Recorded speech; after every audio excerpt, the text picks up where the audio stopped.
Hi everyone, I want to make an update on the 1 to 100 progression guide video that I released a few weeks back. You might have seen that one, and a few things have changed, especially with the update to Nightmare Dungeons. So you might have seen in the recent patch notes from a few days ago that Blizzard has massively increased the experience that you get in Nightmare Dungeons, and that is by 80%. And on top of this, you can now travel to Nightmare Dungeons. So when you have a sigil, you can just activate it and then you can teleport there through the map directly, like a waypoint basically. And this has generally massively increased the speed at which you can level and reach level 100. So previously, the strategy was for a lot of people to either group up and farm some of the top tier dungeons in groups. This was Champion's Demise, which is here in the Dry Steppes. So this was what people used especially early on. And then later people switched to Blind Burrows here in Havazar, which is like one of the top tier dungeons. And both these dungeons have the advantage that at least in a group you can spread out and go different paths. And you can clear the dungeon multiple times faster than a solo player could, as long as you are strong enough to deal with the higher HP monsters in a party.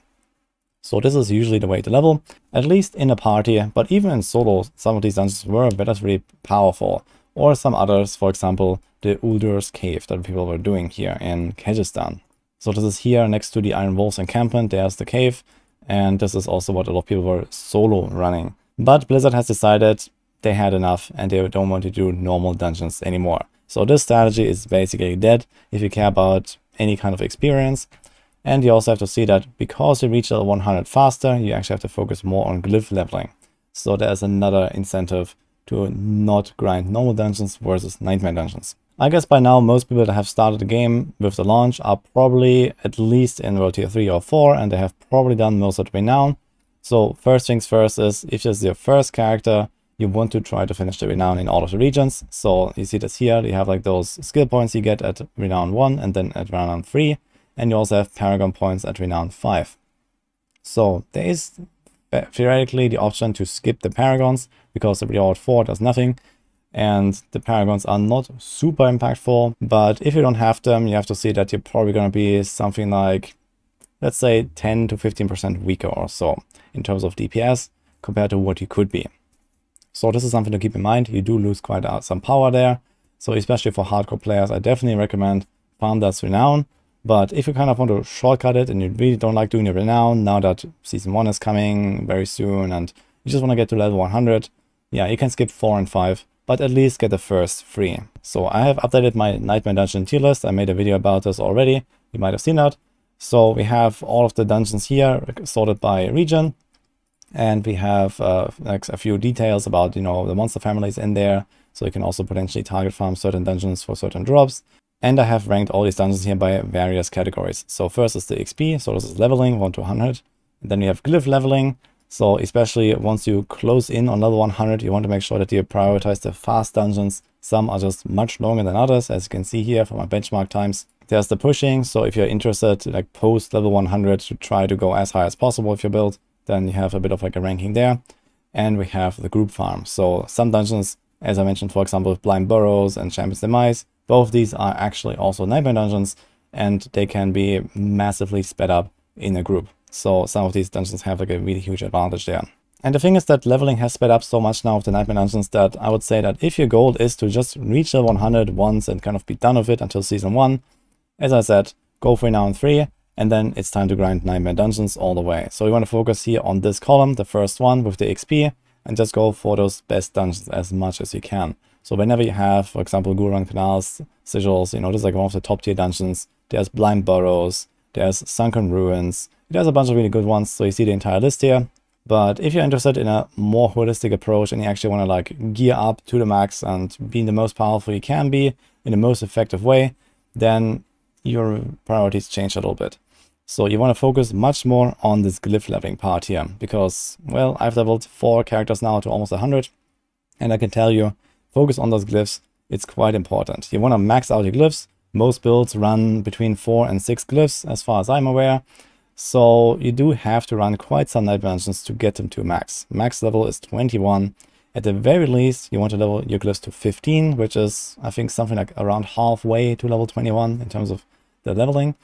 So you can kind of stop at 15 or just slowly go from there later on. But the thing is that if you don't focus on your glyphs enough and you mostly just want to rush to level 100 and you don't only do nightmare dungeons, there's a really good chance you're gonna end up at level 100 still having to grind your glyphs. So this has actually happened to me. I mean, okay, I had to level more than 5 glyphs in my case because I was respeccing at level 100. So I was going to prepare for another build and I wanted to have, I think, 8 glyphs instead of 5 glyphs. And I actually wasn't done with all my glyphs. So I had to keep running nightmare dungeons at level 100. And that is despite doing most of the leveling before the patch hit with the extra experience buff. So this is yet another reason why nightmare dungeons are so powerful and why I really want to run them as much as you can. And even so, not so much the XP dungeons in my opinion, but also the glyph leveling, especially if you try multiple builds. If you want to respec and you know that you need other glyphs, you should focus on these.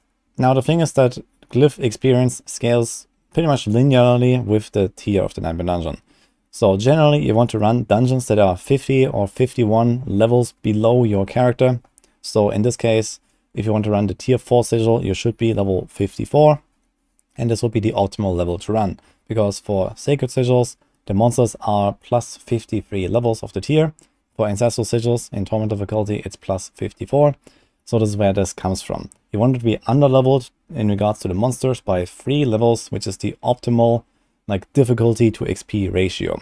If you're under-leveled by 3 levels, you get plus 25% bonus. And the monsters also give a bit more base XP, so it's a bit more than 25% bonus. But in the end, the monsters don't become a lot harder for those 3 levels, and you get a lot more XP, so this is the bottom line. And if you go a significantly higher tier, you will not increase this bonus XP anymore.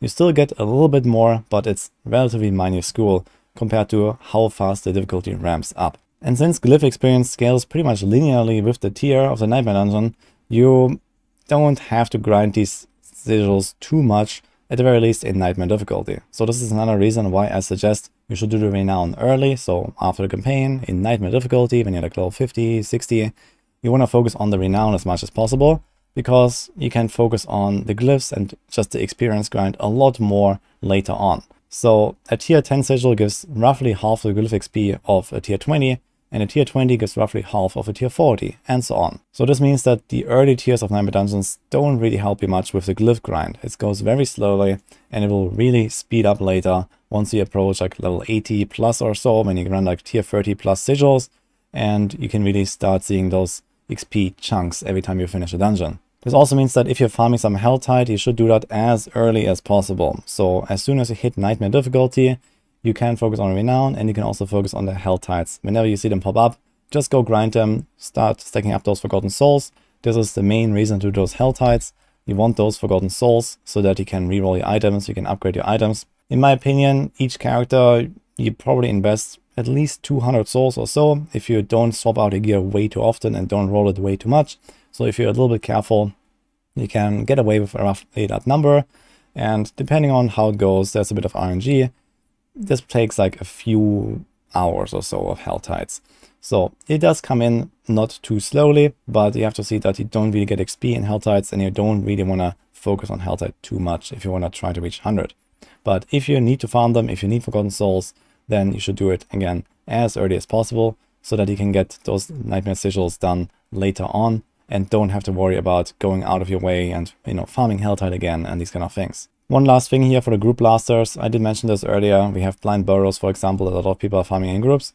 And again, this is also a nightmare dungeon sigil. So it is actually not too unlikely that you go in there with a group of 4 people and someone in your party might find another blind burrows on the way. So you can kind of like chain run nightmare dungeon sigils. Or you might find another sigil, you might get Champion's Demise, you might get Molewood or Lost Archives. Like with 4 people, if you go in there, someone will find sigils, and you can just kind of like try to chain run these good nightmare dungeon sigils. And that, in my opinion, should be better than just running blind burrows over and over on normal. One difficulty here that you have to be aware of though is that there is no level scaling like in normal dungeons. In nightmare dungeons, monsters have a fixed level depending on the difficulty tier of the dungeon, while in normal dungeons they actually scale to each person's individual level for everyone fighting. So you can go in there in like a normal dungeon with like a level 70 guy and a level 90 guy, and they're gonna have levels appropriate to their own character when they fight. But if you go into nightmare dungeons, then you should try to have a party of relatively the same power and character level. And that's it for my update here. Hope you enjoyed it. I have the Nightmare Dungeon tier list linked in the description, so go check that out. It might help you. And I wish you good luck on your grind to the 100. Soon, we're also going to get the Season 1 reveal, so I'm quite excited for that. And let's see what changes when it comes. I'll keep you guys updated. Hope you liked this, and see you guys next time.